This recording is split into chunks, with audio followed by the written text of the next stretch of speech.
الحمد لله رب العالمين والعاقبة للمتقين ولا عدوان إلا على الظالمين وأشهد أن لا إله إلا الله وحده لا شريك له وأشهد أن محمدا عبده ورسوله وصفيه من خلقه وخليله سيد الأولين والآخرين اللهم صل عليه وعلى آله وصحبه ومن اتبعهم بإحسان إلى يوم الدين أما بعد. Mes chers frères et sœurs, aujourd'hui bi'idhnillahi tabarak wa ta'ala, on va parler de la multiplication des divorces. De la multiplication des divorces. Aussitôt marié, aussitôt divorcé. Voilà le thème de notre khutbah bi'idhnillahi tabarak wa ta'ala. Mes chers frères et sœurs, on entend depuis des années, moi et d'autres imams, d'autres conférenciers, un paquet de problèmes de couple qui, quand on les analyse, on arrive à identifier les failles, les principaux problèmes qui les ont amenés à tomber dans ces problèmes de couple. Des problèmes de couple que vous ne pouvez pas imaginer. J'en reçois vraiment un paquet. Une sœur qui m'appelle et qui me dit « J'ai été mariée hier matin et j'ai été divorcée le même jour le soir. » L'autre qui se marie aujourd'hui, 2-3 mois après, il me dit « J'en peux plus, j'ai trop patienté. » 3 mois de mariage, t'as trop patienté? 3 mois de mariage, t'as trop patienté? Puis après, il craque, il divorce.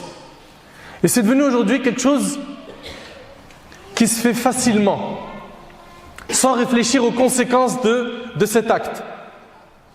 Puis combien de foyers ont été brisés, détruits? Combien de foyers ont été anéantis à la suite de ces divorces? Combien d'enfants ont été perturbés dans leur éducation et n'ont pas réussi à digérer la douleur de ce divorce, de cette séparation qui s'est faite pour des raisons futiles.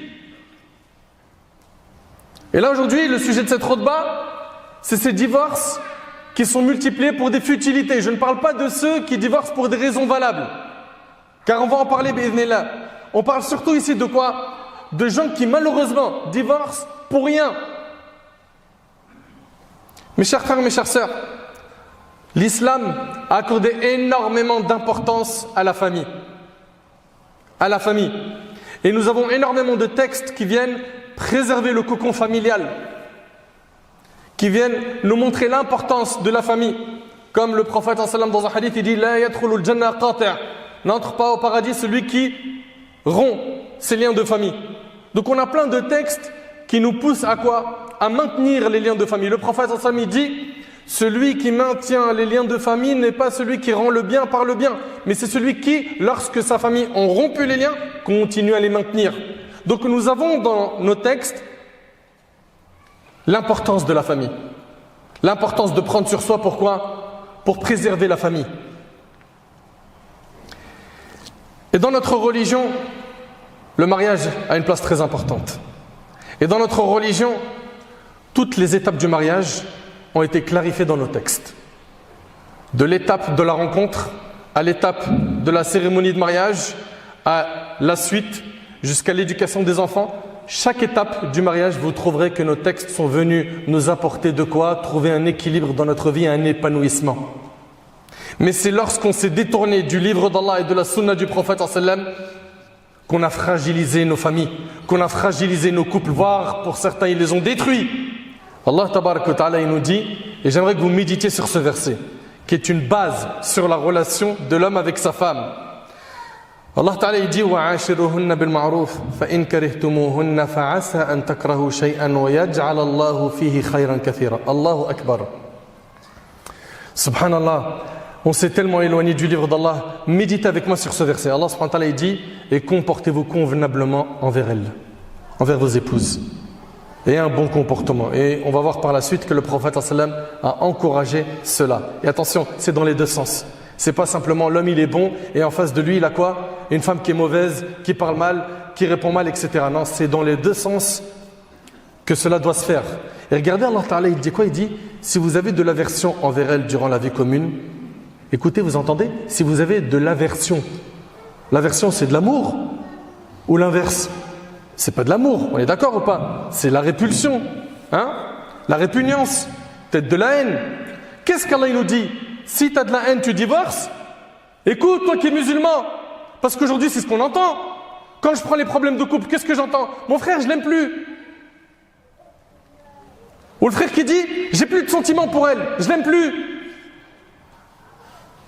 Et donc, qu'est-ce que tu proposes, Akhi? Il te dit, ben voilà, on est venu te voir parce que nous, on veut divorcer. Inna lillahi wa inna ilayhi raji'un. Vous vous êtes trop éloigné du livre d'Allah. C'est quoi cette histoire-là de j'ai plus de sentiments, je veux le divorce? Mais ces sentiments aujourd'hui ils sont pas là, demain ils peuvent revenir. Et combien de fois c'est arrivé dans plein de couples? Demandez à vos parents.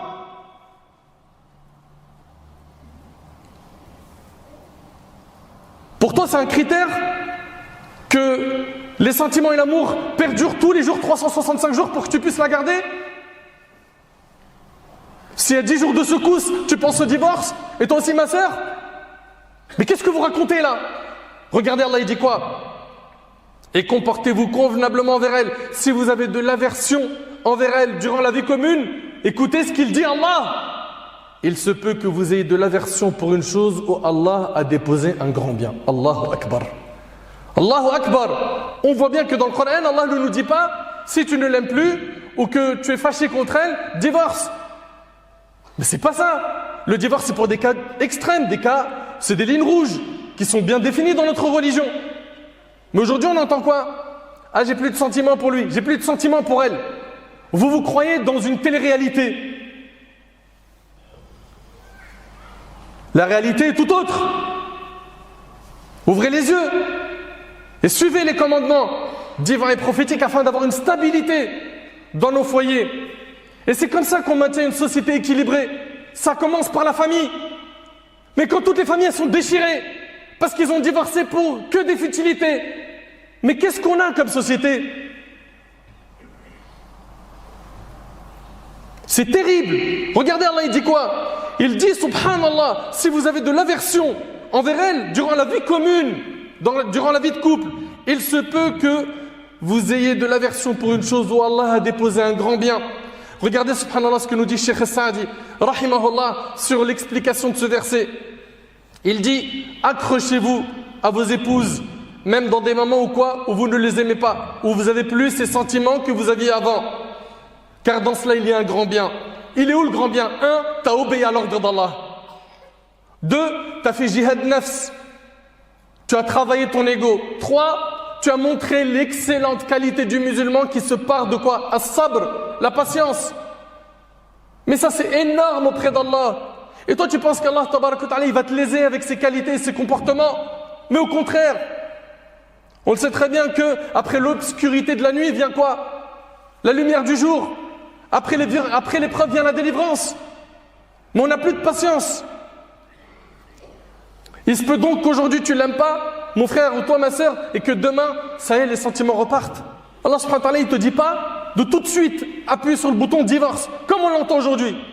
Ben si t'es pas content, t'as qu'à me renvoyer chez ma mère. Prends la porte, va chez tes parents. Vous avez été façonné par les films, par les réseaux sociaux, pas par l'islam malheureusement. Je parle de ceux qui ont ces codes de communication. Revenez vers Allah. Vous vous porterez mieux. Subhanallah. Aujourd'hui, peut-être que tu as de l'aversion. Demain, les sentiments vont renaître. Il est possible qu'Allah ta'ala t'accorde par la suite, et ça c'est ce que dit Ibn Abbas en commentant le verset, où Allah peut te donner quoi? Un grand bien par la suite. Et il dit que ça peut être un enfant. Allah il peut te donner un enfant pieux, vertueux de par cette femme. Tu ne sais pas de quoi il fait demain. Patiente, tiens bon, fais le nécessaire pour maintenir ton couple comme un bonhomme. Subhanallah, un parmi mes amis, il a été marié. Et les recommandations qu'il a reçues pour tenir son couple, c'était quoi? Kun rajul. C'est pas difficile à comprendre, c'est vrai ou pas? Sois un homme. Sois un homme. Parce qu'aujourd'hui, c'est des omelettes qui se marient, c'est pas des hommes. Wallahi al-azim, de plus en plus des frères, je les connais, ils me disent, j'ai envie de marier ma fille, je trouve pas d'homme. C'est des pseudo-hommes, ils ne sont pas responsables. Il est électrique, il est fragile. Du jour au lendemain, il peut la mettre à la porte. Mais c'est quoi cette éducation? Allah Azza wa Jalla nous dit wa akhadna minkum mithaqan ghalidha, qu'elles aient obtenu de vous un engagement solennel. Le mariage, c'est un engagement solennel. C'est un contrat. C'est un engagement hyper important. Cet engagement-là, Sa finalité, c'est quoi? C'est l'istiqrar, la stabilité et le repos. Et donc, il faudra faire le nécessaire pour combattre tout ce qui menace la stabilité du couple. N'importe qui a des épreuves dans son couple. Le meilleur d'entre nous, c'est celui qui va réussir à les tenir, ces épreuves, et à sortir de cette épreuve comme un vrai musulman pieux, comme une vraie musulmane pieuse. Pas, il va se livrer au diable et il va obéir à Satan. Mes chers frères, mes chères sœurs, le divorce n'est pas quelque chose d'aimé dans notre religion. Notre religion nous a donné plusieurs accès pour maintenir notre couple et le préserver un maximum. Nous avons, comme vous le savez, Ar-Raj'a. Ar-Raj'a, c'est la possibilité de reprendre notre épouse après avoir formulé le divorce. Par contre, cela doit se faire dans la période de viduité. Sinon, c'est un nouveau contrat de mariage qui doit être fait. Donc, l'homme peut la reprendre la première fois. Il peut la reprendre la deuxième fois après l'avoir divorcée. Tout ça, c'est pourquoi l'islam veut à tout prix qu'il y ait un maximum de possibilités qui soient offertes au couple pour qu'il puisse réparer ce qui a été cassé, ce qui a été détruit. La religion nous interdit de divorcer une femme pendant qu'elle est indisposée. Et tout ça, c'est pas pour rien. Ou bien de la divorcer pendant une période de pureté dans laquelle elle a eu des rapports. Tout cela, ça a pour objectif de maintenir le couple un maximum. Mes chers frères, mes chères sœurs, selon Jabir radhiyallahu anhu, le prophète sallallahu alayhi wa sallam a dit, Iblis a mis son trône sur l'eau. Puis il envoie ses bataillons. Iblis, il envoie donc son armée. Le démon qui a le plus de proximité avec lui est celui qui a réussi le plus grand trouble. Puis chacun revient le voir et lui rend des comptes. Un parmi eux lui dit « j'ai fait ceci et cela ». Donc Iblis, il reçoit donc un bilan de son armée. Il y en a un, il vient lui dire « moi j'ai fait ceci et cela ». Il lui dit « tu n'as rien fait ». Puis l'autre, il lui dit « je ne l'ai quitté qu'après avoir fait en sorte qu'il se soit séparé de sa femme ». Vous entendez? À ce moment, Iblis le rapproche de lui et lui dit « tu es le meilleur » et c'est rapporté par Muslim. Et moi, vous savez, ce qui me fend le cœur, ce qui me déchire le cœur, c'est qu'on a plein de musulmans et de musulmanes qui ont livré leur couple au diable. Ils lui ont dit, tiens, gère. Je reçois des problèmes de couple, je le dis, je le répète, moi et d'autres. Je ne sais pas combien de fois ça arrivé où je les écoute les deux et à la fin, ce que je vois, le diagnostic, c'est que les deux, ils sont loin d'Allah.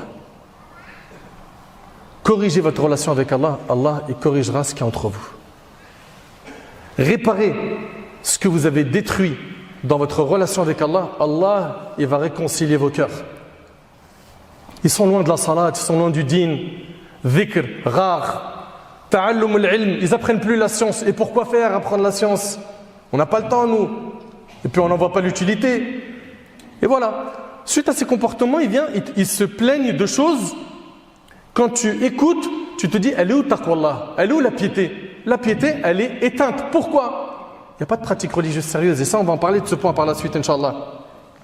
Notre religion a donc mis en garde contre le divorce. Regardez le prophète sallam dans le hadith qui est rapporté par Abu Huraira. Il est chez l'imam Abu Daoud. Le prophète sallam a dit, n'est pas des nôtres celui qui incite une femme à divorcer avec son mari. Allahu Akbar. N'est pas des nôtres. Fait pas partie de notre communauté. Qui? Celui qui incite une femme à divorcer avec son mari. Et combien aujourd'hui on en a? Des pseudo-conseillers qui viennent lui dire, ma sœur, t'es sérieuse là? Mais qu'est-ce que t'attends pour prendre ta valise et partir? Moi, pour moins que ça, je serais déjà parti. Montre-lui, attention, c'est maintenant tout se joue. Montre-lui de quoi t'es capable. Qui va pas te marcher dessus comme ça. Et donc, au lieu de les conseiller à craindre Allah, à la réconciliation, à l'entente, à l'entraide, la stabilité, le repos qu'Allah tabarak wa ta'ala a mis en place dans le mariage, non! Ce sont des démons parmi les humains qui viennent détruire. Ces gens-là aujourd'hui qui viennent contredire le Kitab wa Sunnah, le livre d'Allah et la Sunnah, leurs conseils sont à jeter. Le prophète sallam il dit, regardez tous ces textes qui viennent pour montrer qu'il faut à tout prix préserver le couple. Le prophète sallam d'après Thawban il dit, toute femme qui demande le divorce à son mari sans raison valable, alors l'odeur du paradis lui est interdite, rapportée par Tirmidhi. Bien évidemment, si la raison elle est valable, c'est réglé pour elle, mais sans raison valable. Tous ces textes ils viennent quoi? Aller dans le même sens. Il faut préserver le foyer. Il faut préserver le couple. Aujourd'hui, tu es triste. Demain, bi'idhnillah, par la grâce d'Allah, si tu fais les efforts, l'istighfar, tu reviens vers Allah, tu te repens. Pourquoi? Parce que la yanzilul bala illa bidam wa la yurfa illa bitawba. Nos ancêtres, ils nous ont dit que l'épreuve, elle ne descend qu'avec les péchés. Et elle disparaît l'épreuve qu'avec un repentir sincère. Donc remets-toi en question. Si tu es comme ça dans le four de l'épreuve, dans ton couple, mais il y a probablement quelque chose qui cloche dans ta relation avec Allah. Regarde-toi dans la glace. Mais ça, on n'aime pas ça. Nous, on aime bien montrer, pointer les erreurs des gens. Regarde lui, qu'est-ce qu'il fait? Regarde elle. T'as vu ce qu'il a dit sur le net? Et on envoie à copier-coller. Regarde sur Insta, sur TikTok. Des commentateurs. Mais se remettre en question, non. Attention, il y a un point qui est très important. Vous avez entendu depuis tout à l'heure qu'on est en train de mettre en garde contre le divorce. Sachez que le divorce peut être une solution dans plein de cas. Lorsque on a fait le nécessaire pour le préserver, qu'on a craint Allah, qu'on a dialogué, qu'on a prolongé notre souffle, qu'on a fait intervenir aussi des médiateurs, ça peut être des personnes de la famille, ça peut être un imam, un talib ilm, et on a fait le nécessaire pour le préserver, mais ça ne marche plus, et que le mal qui peut être causé si on continue ensemble est immense, à ce moment-là, oui, on arrête.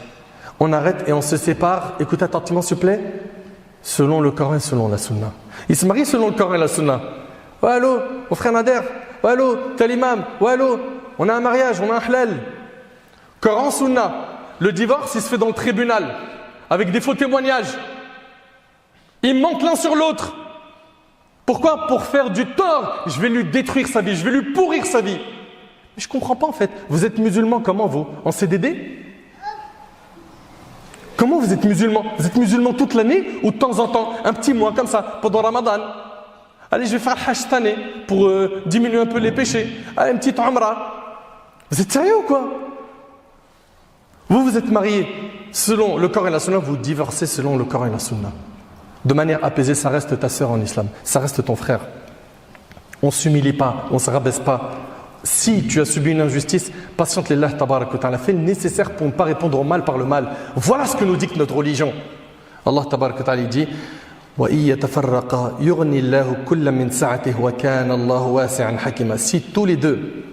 si les deux se séparent, Allah de par sa largesse accordera à chacun d'eux un autre destin. Un autre destin, t'inquiète pas, ton rizq, ta subsistance ne va pas s'arrêter ma soeur, ni toi mon frère.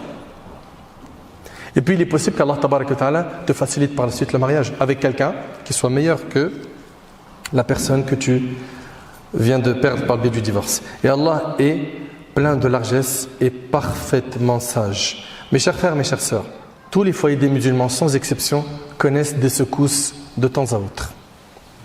Tous. Il n'y a pas de stabilité dans un couple tout le temps. Ça n'existe pas. Il y a toujours quoi? Des secousses par-ci par-là. Et regardez ce qu'Allah subhanahu wa ta'ala dit. Il dit وَلَا تَنْسَوُا الْفَضْلَ بَيْنَكُمْ. Subhanallah. N'oubliez pas la bienfaisance entre vous. Rappelez-vous quand même qu'il y a eu des bons moments entre vous.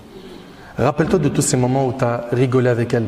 Rappelle-toi de tous ces moments où il y avait du bonheur, il y avait de l'amour entre vous. Rappelle-toi de ça. Regarde ce qu'Allah subhanahu wa ta'ala nous dit. Et le prophète sallallahu alayhi wa sallam, il dit خَيْرُكُمْ خَيْرُكُمْ لِأَهْلِهِ وَأَنَا خَيْرُكُمْ لِأَهْلِهِ. D'après Aïcha dans le Tirmidhi, le prophète sallallahu alayhi wa sallam a dit le meilleur d'entre vous est celui qui est le meilleur avec sa famille. Je suis le meilleur d'entre vous avec sa famille. Et le prophète sallallahu alayhi wa sallam, il a dit dans le hadith rapporté par Muslim selon Abu Huraira qu'un croyant ne déteste pas une croyante. Si l'un de ses côtés lui déplaît, elle lui plaira par un autre. Et ça va dans les deux sens. Si tu vois en elle un défaut qui te fatigue, mais rappelle-toi de ses qualités. Mets sur la balance les avantages et les inconvénients. Quand tu vois que tabarakallah, elle a plus de qualités que de défauts, patiente. Et pareil pour toi ma soeur, c'est dans les deux sens. Regarde le frère meskin, il trime, il fait le nécessaire pour te rendre heureuse. Il travaille, il sort, il est dans le froid, les épreuves, etc.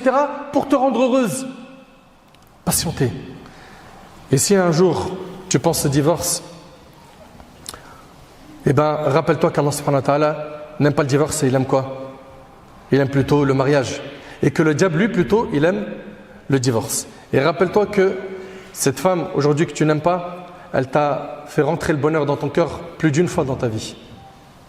Et que tu as vécu d'excellents moments avec elle. Et toi aussi, ma sœur, rappelle-toi des bons moments. Et essaye de mettre un barrage pour Shaitan. Soyez reconnaissants l'un envers l'autre. La chose qui tue le plus un couple, c'est l'ingratitude.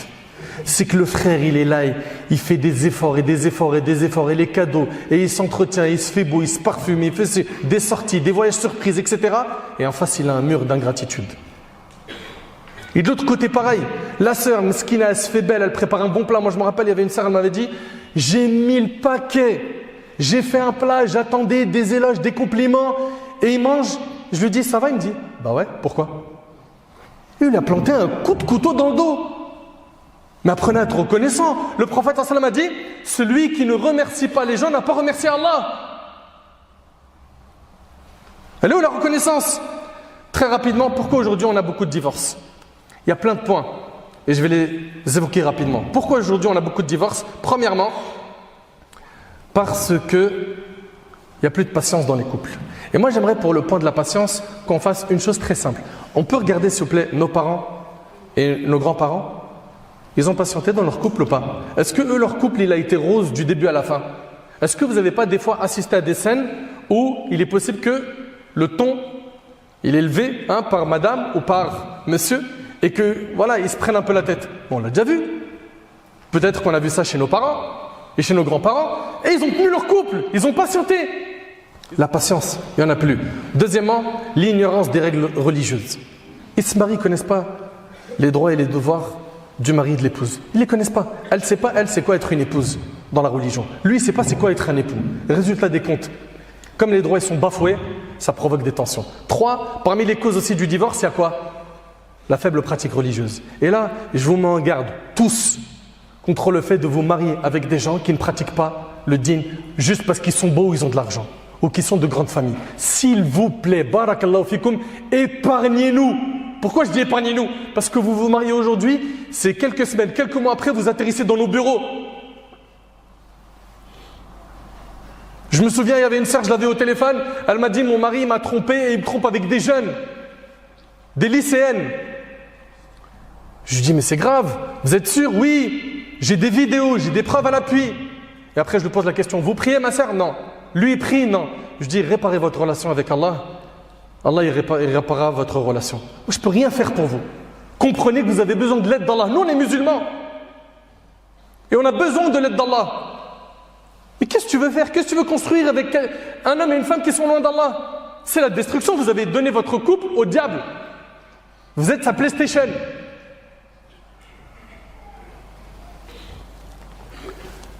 Donc, la faible pratique religieuse, le fait qu'ils ne se remettent pas en question.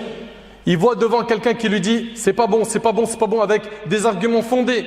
La sœur, pareil, elle voit son mari qui lui fait des rappels à l'ordre. C'est pas comme ça, ma sœur, regarde ceci, ça c'est une mukhalafa shar'iyya, c'est pas bon. Ils s'écoutent plus. Ils n'écoutent pas de din. Bah, khalas, t'écoutes pas de din, bah t'écoutes le diable. Et tout ça, ça cause des divorces. Aussi, parmi ce qui cause beaucoup de divorces, le fait de ne pas réfléchir aux conséquences de cette parole. Sous un coup de colère, il divorce et après il t'appelle. J'ai divorcé dans la colère. Mais en fait, on a eu 5 divorces, mais à ce qui paraît, le premier, il passe pas parce qu'elle était indisposée, alors que chez les 4 écoles, il passe. Le deuxième, j'étais trop en colère. Oui, mais est-ce que c'est une colère qui t'a fait sortir de ton état normal? Rab'an kalwa'i. Là, dans ce cas-là, oui, ton divorce, il n'est pas compté. Et ils disent n'importe quoi. Et ils te prononcent khul', ils te prononcent ila, ils te prononcent des termes qu'ils ne connaissent pas. Ils ne savent même pas comment divorcer. Et ça, c'est un problème. Et des fois, il y a des gens, je me rappelle, j'ai eu un coup de fil avec quelqu'un, ils ont divorcé trop de fois en pensant que ce n'étaient pas des divorces qui étaient effectifs. Et je leur ai dit, là, vous avez au moins 4 divorces effectifs. Elle m'a dit, mais comment on fait? Là, maintenant, on vient de savoir que ma femme, elle est enceinte. Après 4 divorces. Apprenez la religion et remettez-vous en question. Et pensez aux conséquences. Faites attention à tout cela. On a aujourd'hui tellement de divorces. Pourquoi? Parce que l'homme et la femme aujourd'hui ne respectent plus les droits et les devoirs des uns et des autres. Ils sont toute la journée dehors. Monsieur, il est avec ses potes. Madame, elle est dans le shopping. Monsieur, il n'en a rien à cirer de ses enfants et de leur éducation. Il est occupé par les smartphones, par ses amis. Il est au café. Il est avec ses amis en train de... Peu importe ce qu'il est en train de faire. Il a délaissé ses responsabilités. Et madame, pareil. Et à la fin, on s'étonne. Mais c'est plus étonnant. Il n'y a plus de respect, il n'y a plus de taqwallah. Et ça, c'est un point qui revient beaucoup. Quand ils viennent et qu'ils se plaignent, beaucoup de fois, on voit quoi? Qu'il n'y a plus la piété. Il n'y a plus la piété. Et quand il n'y a plus la piété, il y a quoi? Les injures, les insolences, l'autre qui va lever la main sur sa femme, etc. Que des choses qui sont condamnables. Parmi les causes du divorce, on a également le fait que les familles mettent leur nez dans le couple. Mon frère ainsi que toi, ma soeur, ce qui est à la maison, ça reste à la maison, ça ne sort pas de la maison. Oui, mais j'ai été triste, j'ai appelé ma mère, il fallait que je me plaigne. Ok, mais qu'est-ce que tu as fait? Tu as mis des taches noires dans le cœur de ta mère. Quelques jours après, vous vous êtes réconciliés et les taches noires, elles sont encore dans le cœur de ta mère. Dans pas longtemps, tu vas entendre ta mère te dire c'est trop ce que tu as subi, divorce. Sans compter ceux qui sont tellement intrusifs qui veulent commander les couples de leurs enfants. Allô, Wildy? Comment ça t'as fait ça? T'es sérieux ou quoi? Fais pas ça. Ton père et ta mère, ils ont une place, elle est comme ça dans la religion. Mais au niveau de ton couple, ils sont mis à l'écart. Tu le gères comme un homme, selon le livre d'Allah et la sunna du prophète sallam. Dès que tu as un problème, tu ne sais pas comment le gérer, regarde la religion et tu verras 1000 solutions. Surtout, je vous mets en garde de prendre conseil auprès de gens qui ne font pas partie de la famille et qui sont loin du dîn et qui donnent des conseils qui sont que sataniques. Craignez Allah. Arrêtez. Parmi les choses qui ont augmenté le divorce, il y a aussi le fait que les réseaux sociaux ont donné des idées pour gérer le couple qui ne sont pas religieuses. Des idées qui vont à l'encontre de l'islam. Et combien ils sont nombreux à avoir mordu à l'hameçon, à prendre des conseils sur la gestion du couple avec des faux coachs, des mythos. Aussi, parmi les choses qui provoquent beaucoup le divorce, c'est que les gens donnent une image du couple comme étant un ring de boxe. Il faut que tu t'imposes, tu montres ta force. Tu te fais écraser, tu n'as plus de droit. Dès le départ, montre-lui que tu es forte. Et l'autre, on lui dit, dès le départ, il faut que ta femme, tu lui montres c'est quoi un bonhomme. Montre-lui ta force, quitte à ce que tu la lèses. Et on entend des conseils qui ne sont pas des conseils religieux. On entend en fait des gens qui leur expliquent que tu vas rentrer dans un ring de boxe, il faut que tu te battes. Alors que Allah tabaraka wa ta'ala, il nous a dit que le mariage c'est quoi? De l'affection, rahma, de la miséricorde. Allah ta'ala il dit وَمِنْ آيَاتِهِ أَنْ خَلَقَ لَكُم مِّنْ أَنفُسِكُمْ أَزْوَاجًا لِتَسْكُنُوا إِلَيْهَا وَجَعَلَ بَيْنَكُم مَّوَدَّةً وَرَحْمَةً إِنَّ فِي ذَلِكَ لَآيَاتٍ لِقَوْمٍ يَتَفَكَّرُونَ. Et parmi ces signes, c'est qu'il a créé de vous pour vous des épouses. Pourquoi? Pour que vous viviez en tranquillité. Vous entendez?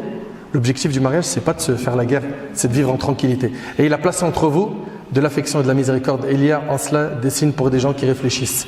Pour terminer, sachez que le divorce a causé beaucoup de douleur. Le divorce a fait en sorte que des relations qui étaient basées sur l'amour, l'affection, la miséricorde sont devenues des relations basées sur la haine, la méchanceté, le sentiment de vengeance, le fait de vouloir faire du mal à son épouse ou à son époux. Malheureusement, ça ne se limite même plus aux époux. Aujourd'hui, ça va plus loin. Ça va même jusqu'à monter les deux familles l'une contre l'autre. Vous imaginez? Sans compter l'éducation des enfants derrière, qu'eux, ils payent la facture, malheureusement dans beaucoup de cas, où ils se retrouvent tiraillés entre des fois un papa qui est pieux et une mère qui n'est pas pieuse, et il y a une garde d'enfants partagée, ou l'inverse, c'est la mère qui n'est pas pieuse et le père qui est pieux, et l'enfant il voit ici l'islam et la corruption de l'autre côté. Vous ne pouvez pas imaginer, sans compter le côté psychologique, que ça affecte, ça détruit chez un enfant. Fabarakallahu fikum. Avant d'arriver sur ce stade du divorce qui est permis dans les derniers recours, réfléchissez aux conséquences, pesez le pour ou le contre, apprenez à être reconnaissant, regardez le projet de votre couple dans sa globalité, regarde ta femme dans sa globalité, regarde ton mari dans sa globalité et apprends à voir le bien là où le shaitan ne te fait voir que du mal. Également, si jamais la communication elle commence à devenir trop compliquée ou difficile, voire elle s'interrompt, faites intervenir des gens. Ma sœur, tu as un tuteur. En cas de dispute, fais appel à ton tuteur. Combien de fois on entend des sœurs qui disent « je ne sais pas quoi faire ». Ton tuteur. Oui, mais je suis une convertie. Ton tuteur. Oui, mais il ne répond plus. Va voir un imam à la mosquée, va voir quelqu'un. Allez voir des gens pour qu'ils vous aident. Ne restez pas comme ça. Et craignez Allah afin qu'Allah subhanahu wa ta'ala mette la stabilité dans votre couple et réconcilie vos cœurs. J'implore Allah tabaraka wa ta'ala de bénir nos foyers. J'implore Allah tabaraka wa ta'ala d'écarter le diable de nos foyers. J'implore Allah subhanahu wa ta'ala de nous faciliter une remise en question. J'implore Allah tabaraka wa ta'ala de nous aider à parfaire notre caractère, à être meilleur, à être pieux, à être sincère pour Allah tabaraka wa ta'ala. J'implore Allah ta'ala qu'il fasse que nos foyers soient pleins d'amour, d'affection, de miséricorde, d'entente et que nos enfants grandissent dans ce climat stable de piété et de rahma. Sallallahu subhanahu wa ta'ala yanfa'ni bima qultu wa yanfa'akum bima sami'tum.